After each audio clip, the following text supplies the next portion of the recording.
At 9:30 with Colorado's Governor Jared Polis signing one of the nation's toughest gun control bills into law. The bill requires people looking to own a semi-automatic firearm with a detachable magazine to get a permit first. Fox 31's Alliyah Sims was there at the signing. She's joining us live tonight from the state capitol with reactions from both sides of the aisle. Alliyah.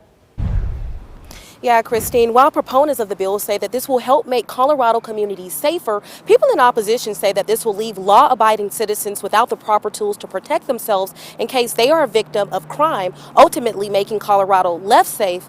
But the new bill is expected to take effect August 1st of 2026. People here in Colorado will soon have to complete state safety courses and complete a background check to buy most semi-automatic guns with detachable magazines. It's officially the law of Colorado. Congratulations.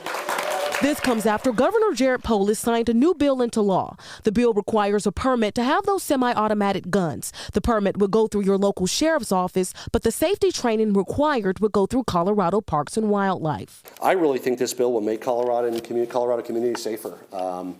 And prevent both accidents as well as reduce gun violence. And ultimately, that means saving lives. But not everyone agrees. Huey Laugesen, the executive director of the Colorado State Shooting Association, says the bill signed into law is a direct attack on the Second Amendment rights of law-abiding Coloradans. I haven't even heard any arguments from proponents that are substantive that tell us why this bill would make Coloradans safer. In fact, it only disarms law-abiding citizens. I asked Senator Tom Sullivan, a sponsor of the bill, does he feel the newly signed bill would make Colorado safer, and if there is any proof to back that. Well, every little bit helps. Certainly every little thing that we can do is going to help. There is no magic pill or something, a wand that you can shake to make everything all happen.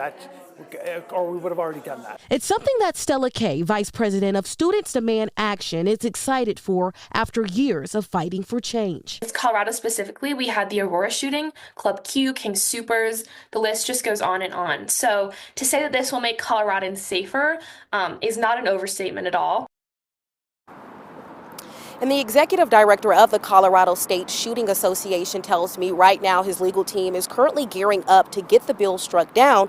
Meanwhile, Governor Polis said the goal is to work with the Department of Natural Resources and Colorado Parks and Wildlife to get that training under $200. Now, that is in context to a more expensive gun that has a minimum of about $400. Reporting live here at the state capitol, Alliyah Sims, Fox 31.